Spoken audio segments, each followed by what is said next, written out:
welcome back to Half Elite, and today we have a special video. We're going to be looking at the iRacing 2020 Season 3 release notes. There's a lot of interesting stuff here, a lot of boring stuff that I'll probably just skip over. Probably going to be skipping over some of the just like random road course racing stuff that I won't really need to look at. But what I will be looking at is a lot of the oval stuff and stuff that will impact what I'm doing. So anyways, highlights from this thing include, they added in the Indy Pro 2000 cars. They put in, obviously, the NASCAR 1987 Monte Carlos and Thunderbirds. They added the Ford F-150 from the Truck Series. That is way overdue. They added that. Surprised they didn't get that added in immediately. They added in the USF 2000 cars. They added in a rebuilt Kentucky Speedway. They updated Road America. They added limited tire sets. That was another thing they had been talking about a lot. They added quickie cautions, which is a nice thing for just the fact that cautions seem to take forever in iRacing. Also with that is drive-through penalties and more race control things that race control can do in terms of like hosted lobbies and stuff. Stock cars, trucks, more road car tire updates. 7 cars utilizing their new damage model. If I had to guess, that's probably NASCAR? Well, maybe not. I'm not sure. New damage model multi-threaded processing. Sounds like some type of technological thing. Auto exposure camera system. Similar. X Audio 2 API and updated audio manager has been integrated into iRacing. So, full update things are below. I did a new loading screen for the beta UI. The loading screen replaces the loading screen shown by the old simulator. Displays some valuable information to you, including the percentage of completion for loading, so like how close it is to completing loading, which is nice.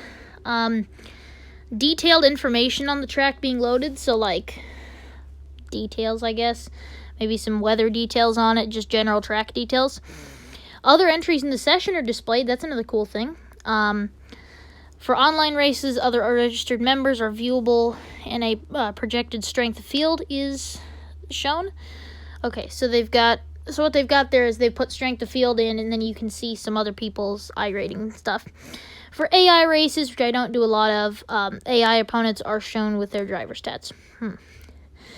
Additionally, you may continue to use the beta UI or your PC as you wait for the simulator to load, while still being able to track the loading process. So you can still have the beta UI open and stuff, and still actually be able to see somewhere that how far to loading in, how far away from fully loading in it is.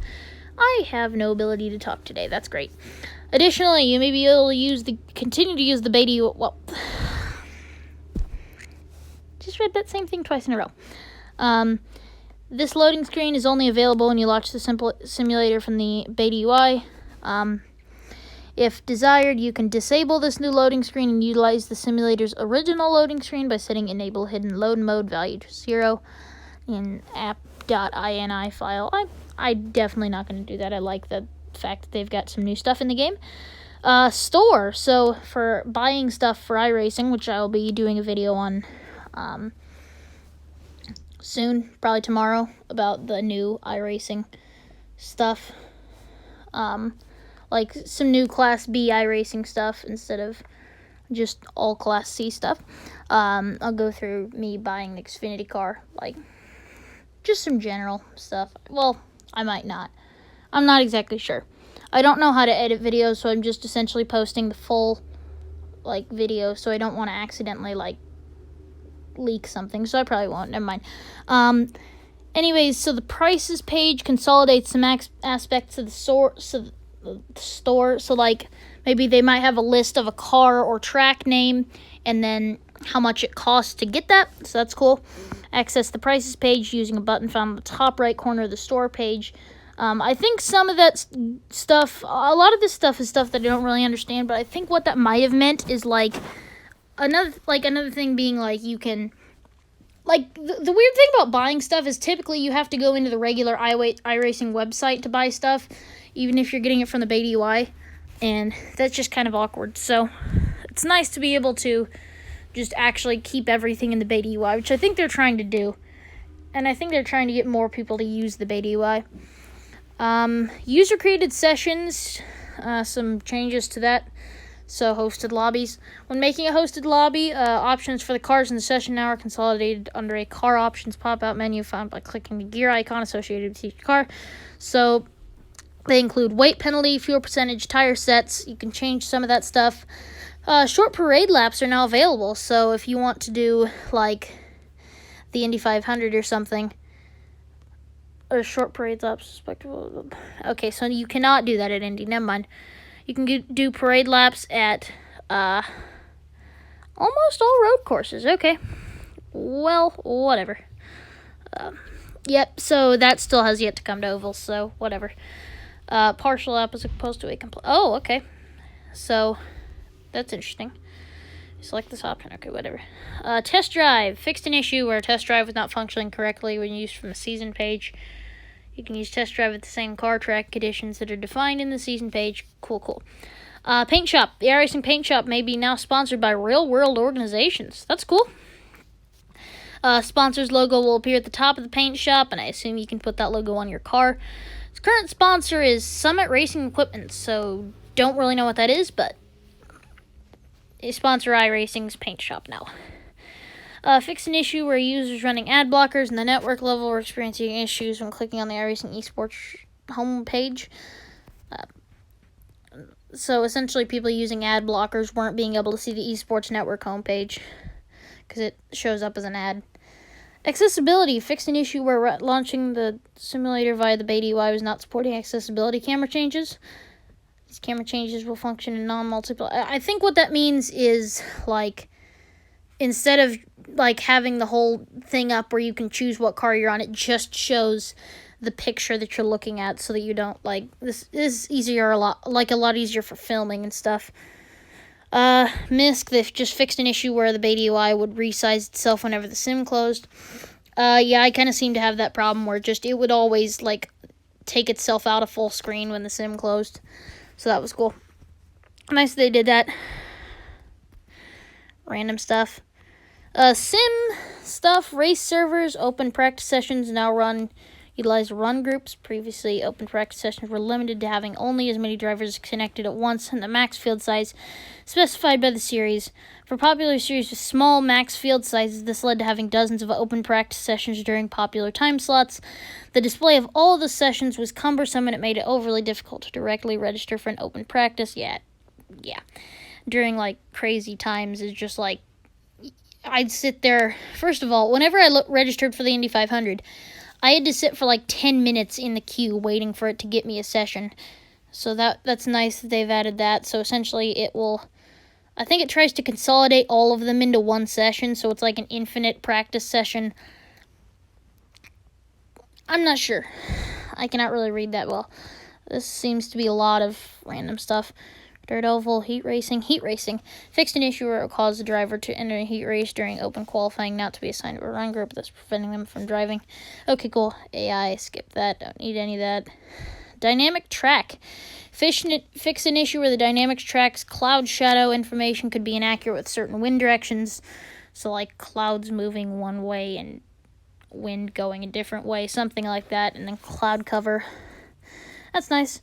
Lap cars are now allowed to pit with the leaders at super speedways and long ovals to reduce length of a caution. This works at... this is nice because, yeah, originally it's really awkward when, like, hey, the leaders pit. Now everyone else pits.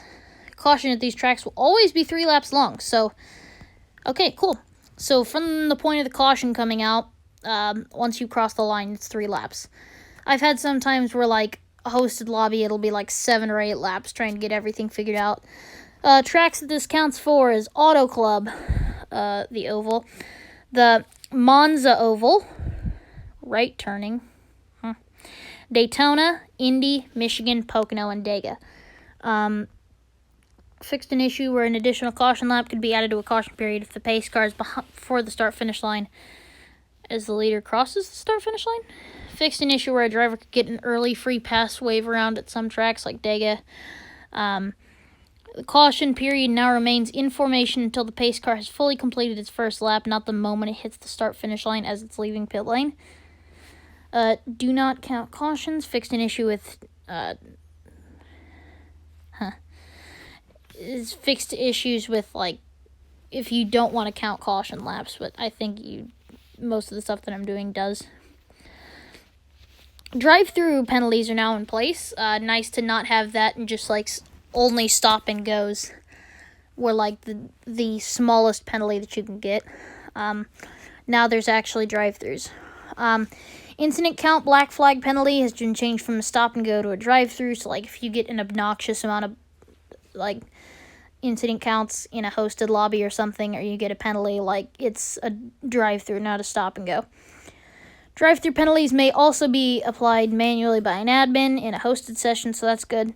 Admin command to issue a drive-through penalty is done via the usual black command, but is appended with a D parameter. So, for example, black driver number D. You can also just click on their name and assign a penalty, I think. I'm not sure. To clear a drive-through penalty, a driver must enter pit lane under green track conditions with no other black flags, pass through the whole pit lane without stopping at a pit stop. So it's just a drive-through. If a drive-through penalty cannot be cleared if entering the pits while is under caution, but if a caution comes out while the drive... So, what this means, if you can't serve a drive-through under caution, but if you go in and then a caution is called before you finish the drive-through, it still counts. You've done your drive-through.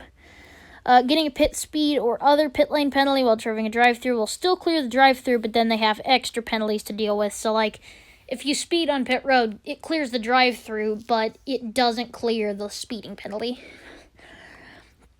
If the driver has other penalties in addition to a drive-through penalty, the drive-through cannot be cleared via driving through the pit lane. It adds other penalties, the usual 15 seconds combined. So if you have a drive-through and like a 15-second penalty, it just serve the 15-second penalty. It counts for both. Calls to clear penalties should now respect invalid disqualifications to keep the penalty rules state consistent with black flag handling. Anyways, qualifying conduct scrutiny system has been upgraded to cause fewer false positive detections. So, like, less people getting disqualified for stuff in qualifying.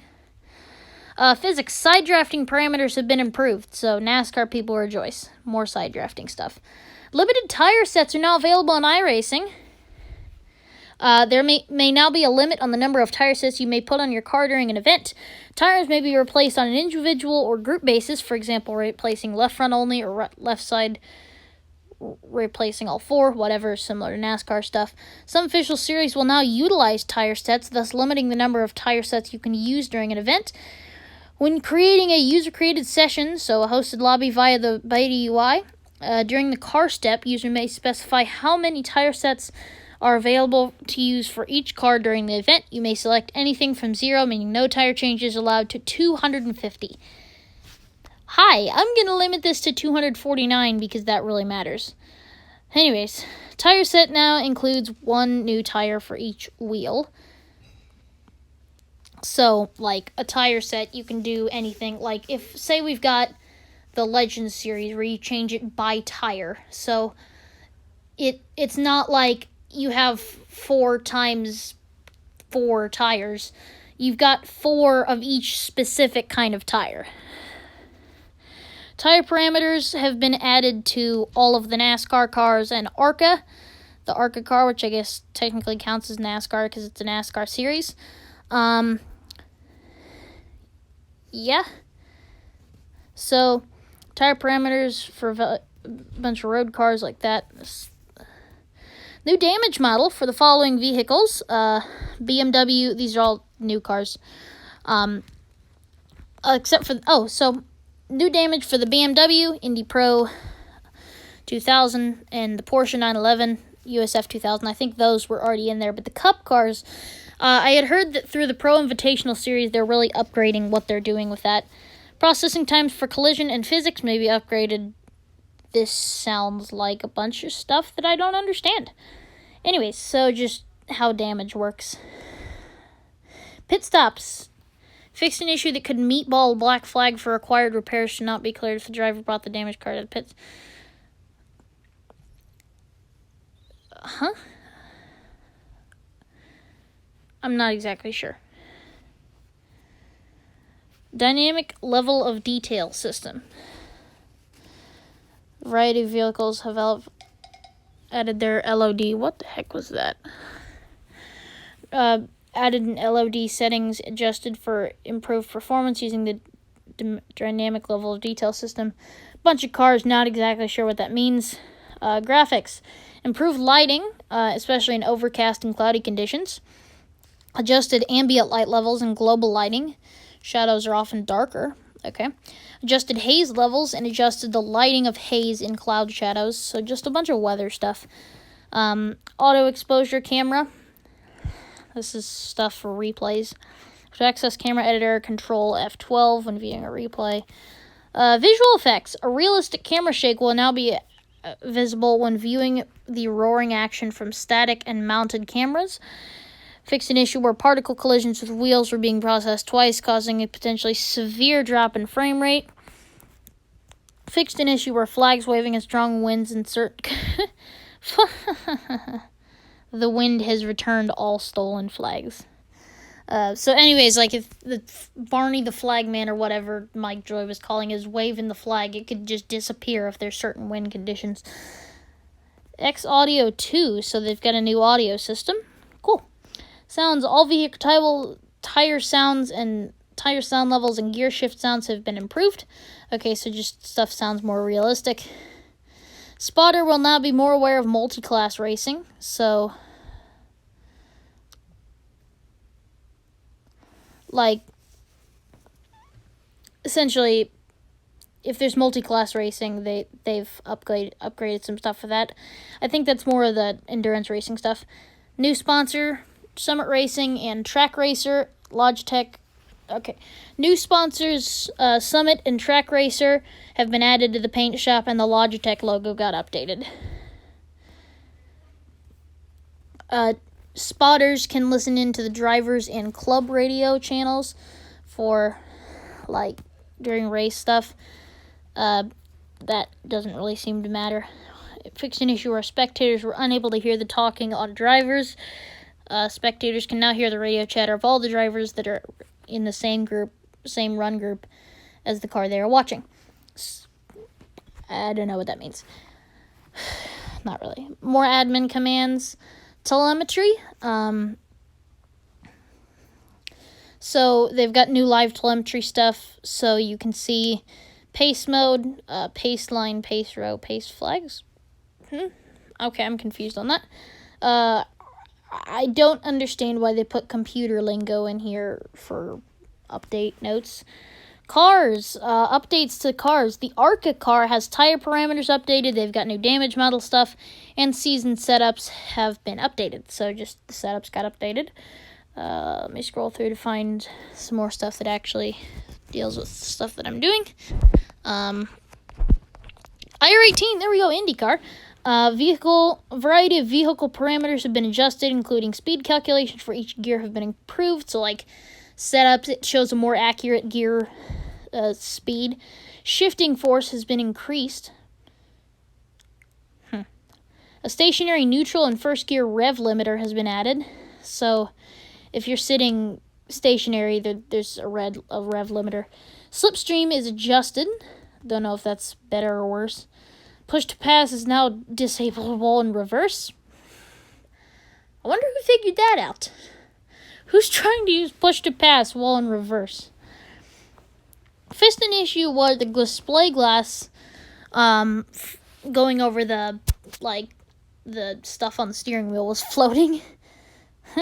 Okay, that's funny. Dirt stuff, Ford GT, don't care about any of this. Indy Pro 2000, new car. Yeah. Legends Ford 34 season setups got updated. I think all of these cars' season setups have just been updated. Anyways, new car, the Chevy Monte Carlo 1987. I think this also goes for the Ford car. So the new, the NASCAR Chevy Monte Carlo 1987 is now available to purchase in the iRacing store. The iconic partnership between Dale and Richard Childress to define the NASCAR Cup Series for nearly 2 decades. The Earnhardt stats take to the track with one of Earnhardt's most dominant race cars of all time and see if you've got some of the Intimidator in you. Hey, look, inspiring stuff that no one's actually reading. That's funny. Anyways, Cup Series stuff. They've got it looks like it's all the same stuff. Tire parameters have been updated. Damage model has been enabled for this vehicle, or the new damage model has been enhanced, I guess. Aero grills have been removed from the car artwork used at restrictor plate tracks to max decent NASCAR rule changes. I cannot talk.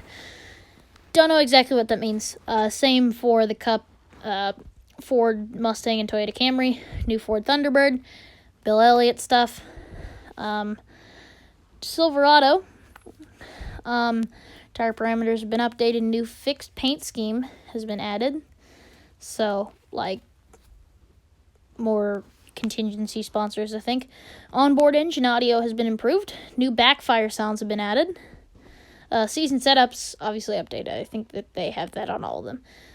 The Ford F-150 that for some reason they didn't put in the game. The NASCAR Gander Outdoors Truck Series Ford F-150 is now available for purchase in the iRacing store. Why race pickup trucks? For starters, they're arguably the most popular automotive vehicle in America, with upwards of 2 million new pickup trucks sold every year in the U.S. 2 million sounds like a lot, but it's not really that much. And they're a blast to race, particularly the trucks of the Truck Series with 650 horsepower, pushing their 3,450 pounds around super speedways, ovals, short tracks, and the occasional road course. Do super speedways and short tracks not count as ovals in iRacing's eyes? Very nice. Let's just replace ovals with cookie cutters. And Darlington. NASCAR's trucks were fun to watch and challenging to drive. Back in '94, the very first exhibition race in the history of NASCAR's Super Truck Series competition was won by P.J. Jones driving a Ford F-150. More than 25 years onward, the F-150 remains a staple in NASCAR's Truck Series competition, scoring its first title with Greg Biffle in 2000, powering Matt Crafton to the Blue Oval's most recent championship in 2019. Multiple teams now campaign the F-150 in real-world NASCAR Gander RV's Truck Series. Now you have a chance to join them. Should have been on way earlier. Same stuff as the truck, the Chevy truck for the Toyota truck. Wheel and Modified Tour, some setups have been updated. Xfinity Chevrolet Camaro setups were updated, and tire parameters. Now that I think about it, I probably only need to say the stuff other than season setups have been updated, because that's true with everything. Tire parameters, yeah. Okay. So going on to the next thing that I can see. Street stock. Fanatec. Just go Fanatic. Has been added to this vehicle, so. Like a new contingency, I guess. Cool. Super late model. Yawn. Okay. Brake bias may now be adjusted in-car when using fixed setups. Fixed an issue where the driver's right foot was phasing through solid matter. Very nice. A new car, the USF 2000. The Tatus USF 17 is the official car of the Cooper Tires USF 2000 Championship, the first step on the road to Indy ladder. An early home of most of IndyCar's current generation of stars, the current USF 2000 car equips 175 horsepower as they make a transition from karts or other developmental forms of racing, share a common chassis with other levels of the road to Indy. The car features certain areas that can be upgraded as the driver progresses through the ranks, providing a massive cost savings for the teams and allowing drivers to get intimately familiar with the nuances of open-wheel racing without having to repeatedly adapt to totally different machinery. Add the USF 2000 car to your iRacing, whatever. New damage model for the car. Cool. A Legacy DW12 will be doing a couple of videos of this if I run out of ideas. So, car's name has been perpended with Legacy to better affect its lack of official series participation. So, the DW12 is now the Legacy DW12. A variety of vehicle parameters have been adjusted, including speed calculation for each gear have been improved, shifting force has been increased, nose weight distribution is now limited to 46.x%. Negative preload has been removed from the road course differential. A stationary neutral and first gear rev limiter has been added, similar to the Indy Car and the current Indy Car. And similar to the current Indy Car, somehow someone figured out that you can use push to pass in reverse, so that's great. COT tire parameters got updated. The tire parameters have been updated on all the legacy cars. Legacy truck tire parameters updated, onboard engine audio has been improved. Okay, on to tracks. Belle-Isle, water depth textures have been updated. So, like, the fountain. Dover, track surface textures have been updated with PBR shaders. So, like, PJ1 or something added on the track. It actually shows it. Five Flags. It fixed an issue with reflectivity of grandstand. Fixed an issue with the transparency of chain link fences. Indy. A new celebration has been I cannot speak today. A new celebration effect has been added to race starts. So, like, the balloons for back home again in Indiana? Not sure. Irwindale. Checkpoints have been added to prevent course cutting. Kansas.